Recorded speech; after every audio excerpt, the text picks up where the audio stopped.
nimankan habeenkii labada barka habeenimo ku gaara balwada ee khaakhda iyo xuquuqda ku jira ay subaxii aaba ka ceynin inuu qarx dhacmo iyo si kale aan ku ka ceynin kooro ma soo xaadiri karaan libaanadu ma aaminsano hay'ad ka awood badan oo la xisaabtami karto inay dalka joogto bismillaahir rahmaanir rahiim daawadayaasheena meel kastoo aad nagala socotaan waxaa farxad noo ah in mar kale Sheekh Shantaay oo aad wada taqaanaan uu nagu soo booqday xarunteena Itaal Media waraysigana uu bixinayo uu nasiin doono Sheekh Shantaay marka hore soo dhawow waxaan kaaga mahad celinaynaa oo farxadna ah inaad maaragtay xarunta Itaal Media nagu soo booqatid oo nagu timaadid marka xigtana maaragtay arinta aadna aad u daneynaysay aragtidaada inaad ka hadashid maaragtay baarlamaanka iyo koramiyadiisa oo marar badan koram la'aan u baaqday bal soo dhawow bismillaah marka koowaad xarunta Itaal Media Allah barakeeyo xarun ummadda Soomaaliyeed muddo dhowr sano dawlad la'aan xarun si buuxda ugu adeegto haday tahay dulmi ka digista dadka dulman oo warkooda la qaado cid qusaysa la geeyo waa kaaga mahad celinayaa xaruntan Allah ku barakeeyo marka xigta arintan ku saabsan baarlamaanka sida aad ogtahay dhowr jeer waxa dhacda in koramiyadu ay buuxsami waayaan oo la iska fasaxo sidaas darteed dadkiina ay mushaar qaataan mushaarkaasna la rabo in uu noqdo mid xaq ah oo xalaal ah aragtidaada bismillaah horta waxaan jeclahay inaan faahfaahiyo baarlamaanka Soomaaliya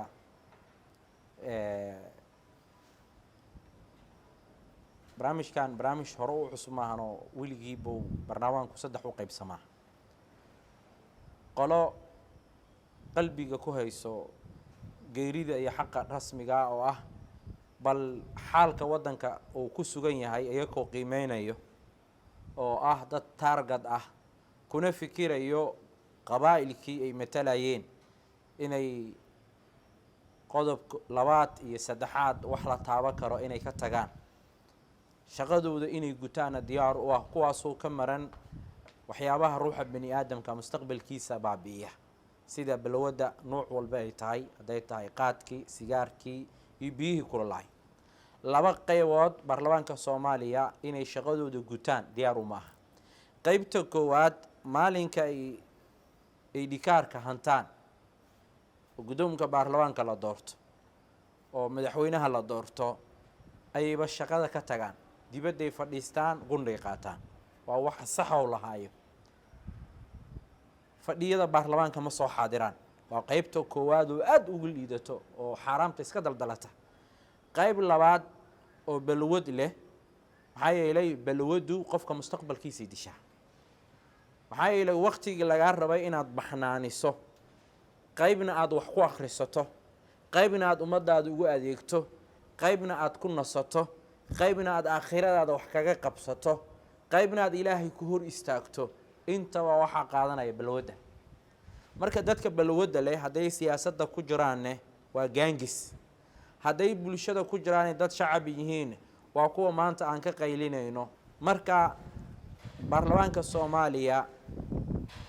xildhibaanadu ma aaminsano hay'ad ka awood badan oo la xisaabtami karto inay dalka joogto waa qodob koowaad oo loo baahan yahay in loo helo xal nimankan habeenkii labada barka habeenimo ku gaara balwada ee khaakhda iyo xuquuqda ku jira ay subaxii aaba ka ceynin inuu qarx dhacmo iyo si kale aan ku ka ceynin kooro ma soo xaadiri karaan maxaa yeelay saddexdii barkii habeenimo ayuu ruuxan jiiftaba marka daalkii ahaaya xal dhan mashiinkiisa shaqeynayay maskaxdiisa shaqeynaysay jirkiisa daalan nasiin u baahan yahay kooram la'aanta taasaa keenayso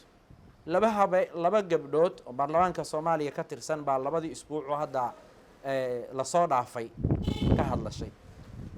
sabdidii waxa hadlaysay gabar la yiraahdo qaali cali shire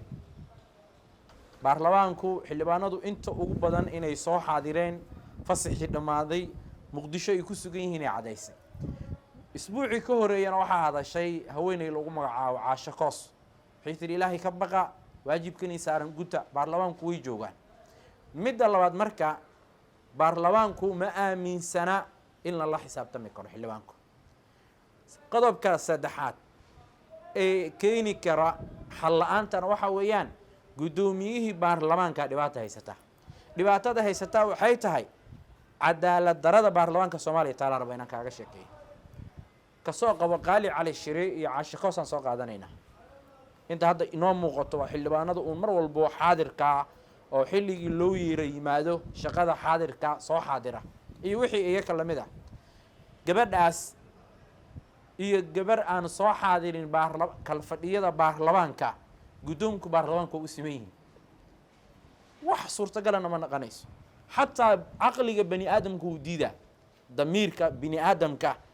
qofka wax akhriya ee aqoon leh xagga iska dhig aqliga bani aadamku uu diidaya. xildhibaan markii la yiraahdo 8 iyo barka lagu rabaa 9 oo gow ah xarunta jooga kowda duhurnimana ka tagaya koorab la'aan markuu arko ee intaas saacadood sugayay iyo gabadhan iska hurdayso guddoonka baarlamaanka uu ismeeyay marka xal in laga gaaro aad ay u adkaahay. xildhibaanadu saad aragtay dulqaad ma laha markii wada laga xiro ay wiilasha yarka ah ee cadaadiska lagu haayo ciidamadu amaani mudan yihiin wiilasha kontaroolada joogo amaani mudan yihiin amarka saraakiisa ka sarayso waxba kuma daraan hadday yiraahdaan wadadan maanta cidna ma mari karto waxay ku leeyihiin raali iga noqo Sheekh Shantaay maanta maalinkaaga maaha naga noqo. dhibka marka jira wuxuu yahay baarlamaanka Soomaaliya dulqaad ma laha markii la celiyo waad aragtay waxay leeyihiin xasaanadeeni aaway naftayna halisay ku jirtaa yacni yaad u shaqaysaa adigu ya baarlamaankii Soomaaliya tira 5 jeer ah ayuu wuxuu u booqday korom la'aan marka maalinka ay yimaadaan Uwaysow 2 qodob ay sameeyaan horta way soo dahaan 11 iyo barka yimaadaan ayagoo wasaaradii ka muuqato wajiga uu ka saaran yahay culays cagajiid ah bay imaanayaan markay yimaadaanna waxay bilaawaan buuq iyo sawaxan iyo isqabqabsi dhexdooda ay bilaawaan waa wax aan hayno marqaatiya wax been abuura ma aha qayb ayaga ka mid ah marqaati nooga ah marka baarlamaanka Soomaaliya gunnada ay qaataan bishii $1 milyan ku baxda sida hadda aan xogta hayno oday magaalada joogaan ahay xogta waan haya wadanka ka socoto wax idaafa ma jiraan $1 milyan baa lagu qarash karaya baarlamaanka Soomaaliya hadda jiro 30 milyan ayaa waxay u taalaa baarkinka 29 xildhibaan baa la sheegay inay buruuf wadan inta kale buruuf ay wataan intaan hayno waaye marka buruufka horta cabsiyaa gelisay mar labaad shaqadiisii inuu gutana diyaar u maaha gunnaday ka fiirsadaan gunnada dabka reerkiisu iyo caruurtiisu inay waxbarasho helaan ayuu u joogaa inuu qabiil matalo deegaanka uu ka yimid cilbiyood inuu ka dhiso xarun caafimaad inuu ka sameeyo beeshiisa dadka aqoonta inuu inta tiro koobo uu yiraahdo yani 4 sano uu joogo bal inuu dugsi sare ka saaro xildhibaan ku fikirayo boqolkii baarlamaanka Soomaaliya waa 5 soo hartay waxay liqaan iyo waxay dhunxiyaan iyo waxay boobaan ka fikirayaan marka kooram la'aanta waxa keeni kara marka soo gabagabeeyo xisaabtam la'aan iyo baarlamaankii ismahadiyo isku haysto war aan rabo inaan saxo oo ah hadal suuqa u galay oo sharci daraa oo ah hay'adda sharci dejinta baarlamaanka Soomaaliya sharci dejin looguma yeeri karo waxaa la dhihi karaa hay'adda la xisaabtanka ama dabagalka الشارع هو الله شرعك Soomaaliya lagu maamulaya ee adduunka Ilaahay ugu talagala in lagu maamulo asaga dajiyay waana dhameystiran yahay tibyanan likulli shay Ilaahay baa dhameystiray marka waxay isku haystaan hay'adii dalka ugu weyneed marka waxayba aaminsan yihiin kuwan shaqadoodii guda waayay ee waxay dhunxiyaan iyo waxay liqaan kaliya ka fikiraya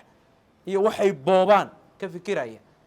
inaan la xisaabtami karin dhibaatada ay madaxda ku hayaan rabaa inaan ka faa'iideysto madaxweynihii dhibaatay ku hayaan ra'iisul wasaarihii dhibaatay ku hayaan maayarkii magaalada muqdisho uu ka shaqay laayahay guddoomiyihii baarlamaanka ayaka dhexdooda ka yimid uu ka shaqay laayahay bal iska daaye nin mas-uula intaas aan xogta rasmiga oo hayaan ku rabaa inaan ku sheego madaxweyne Soomaaliyeed oo xafiiska filla Soomaaliya tagay ay shacabka Soomaaliyeed haday yihiin dadka dhaqanka saxaafadda shacabka in ay maalin u qoondeeyay inta ka warqabo Sheekh Shariif Axmed soo maray wadanka madaxweynuhu dan kasto cid kasta oo rabo maanta inuu qaabilo oo baahidooda uu dhageysto xildhibaan uu ka qaabili laaya waysow xafiiska madaxweynaha waxay ka qabaayaan anu garawaay xafiiskii ra'iisul wasaaruhu way dhooban yihiin maayarkii magaalada muqdisho dhawaan la magacaabo hooshiisii uu ka qabsan laayahay guddoomkii baarlamaanka ayaka dhexdooda ka yimiday uu ka shaqay laayahay qaar fasaxay weydiinayaan saddexdan xafiiso kale aan soo sheegane balaayay ugu tagayaan dantoodayna ugu tagaan qofka anaa xanuunsan fiisihii anaa u keenay xoogaa yaroo isbitaalkii qarashaadkii ka dhiman islaamku u qaba ogow ya qofkan baa dulmi ku xiran kiiskan inaad daba gasho oo aad meel culus gaarsiiso cidda ay qusayso aad gaarsiisaan kaa codsanaynaa mudane guddoomiye mudane madaxweyne mudane ra'iisul wasaare iyada naftigeeda waa banaanta shariicada banaysay uguma tagayaan naftoodii uu ka hadlaan marka xildhibaanku marka asagoo baahan u dhimanaa